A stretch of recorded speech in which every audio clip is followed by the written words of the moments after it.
Hello and welcome back.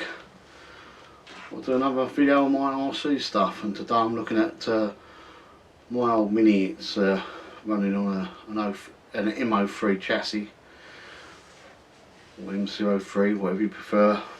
I mean, they have been short, I'm sure it's 03. And so yeah, I thought I'd have a look at that today. The box number, or item number, is 58211 and then 9800. So yeah, I've had this a little while, this one. I didn't buy this new originally, so I had the shell was painted this colour. Again, this one had been played with a little bit, but it was another, again it was just basically another shelf queen. I bought off eBay 20 years ago.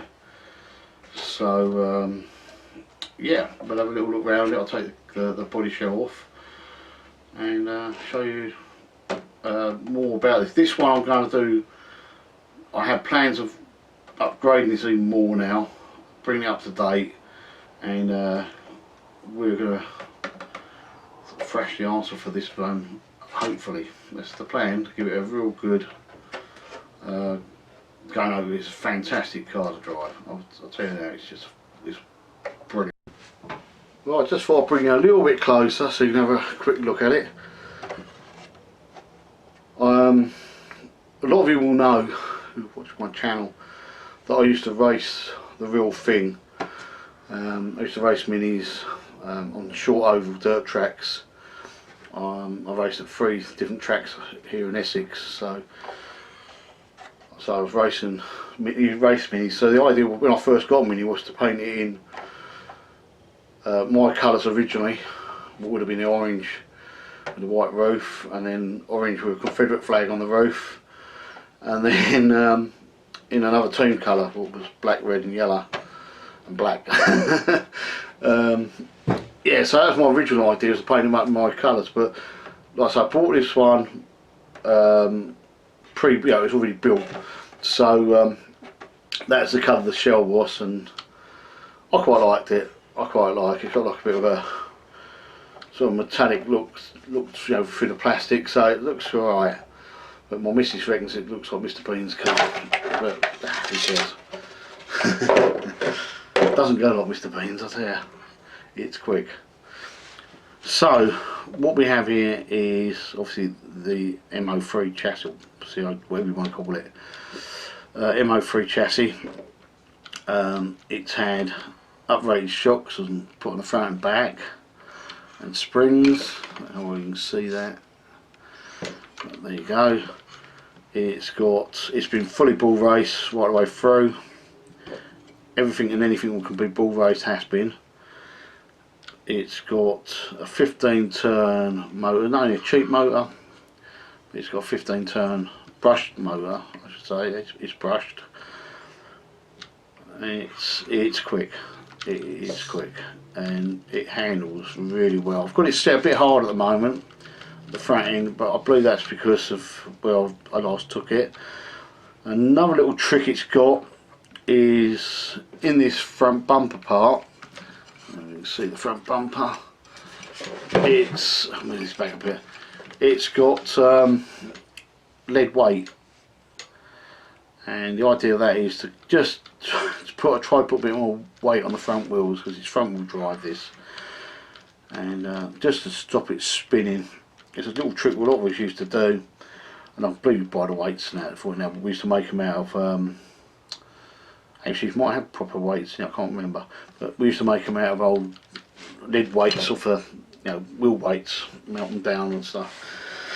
But there you go, that's one of the things we used to do. I'm not quite sure what speed control this is on this now. I'm not sure, because like I say, this is the first time I've actually seen it with the body off since it came out of storage. Wasn't even sure what it had in here really. So don't know if this is one of my boats or this is me 60 amp plus one. So yeah, but what my plans with this is to go brushless, go lipo, or LiPo, whatever you call the batteries. And yeah, so I need to change all this anyway. But write in the comments what you would put in this. It's got to be cheap. I don't want to spend a lot of money on it because I can put a battery in it now and it will go like the clappers. But I would like to upgrade it to more modern stuff. And like so, I've been away from this hobby for at least 8 years. So everything is new to me. I've looked and I've seen that you can get, I've had a quick look, that you can get better stuff for the suspension, you know, the arms, you can get adjustable stuff, but how good they are or if they're worth the money, I don't know. Let me know in the comments please, because like I say, I could probably do all the help I can get now because I'm so out of touch with all this stuff. Like I say, I had put this car through hell and back. But the bottom of it isn't too bad. It has been on gravel, it's been on every, so it's been on carpet, it's been on carpet, it's been on gravel, it's been on normal roads everywhere, you know, mainly roads, car parks. So it has been through quite a bit of crap. Like I say, it's a 15-turn motor in it at the moment. And yeah, so that's basically the chassis. The body is still the original body that comes with it, and it's pretty good because these obviously I've had the wings up round over the wheels of it, you know, as we all do. It has been smashed in the, I mean, it has been raced against other cars, and it has obviously crashed in the bloody parked cars and all kinds of things. But I have, like I said, we've had a few big crashes in it with it. That's why you get things like the lights ripped and stuff like that. But I'm never really worried about this one. I have just given it hell. I have got an over I think it's an HPI car. Again, that was not used like a banger, to be honest with you. That's really rough racing we did with that. And yeah, I never worried about them. And like I say, this is my everyday car what I went to. Every time I went out I picked this one up. Brilliant little car. And if I get another one cheap enough now, I would. I've got another chassis, I think, somewhere. I'll have to have a look. Like so, I'm still raking this stuff out. It's took 2 days to rake all my radio control stuff out of the cupboards, and I've still got a few cars missing. So yeah. But let me know in the comments what you think, what your opinion is of the car, and what you would do to improve it. I could leave it as it is, and it would be just as good. We'll rip the wheels off and have a little look with the wheels off, just something a bit different. I'll whip the wheels off so you can just see in there a little bit better, hopefully, with the wheels off a bit. But, need to move it back a bit. That's it. Yeah, so that's what it looks like with the wheels off. Like I say, you can just see in there a little bit better. But I've been told, like I say, you can get a lot of adjustable bits for this now. Well, I'm going to look into.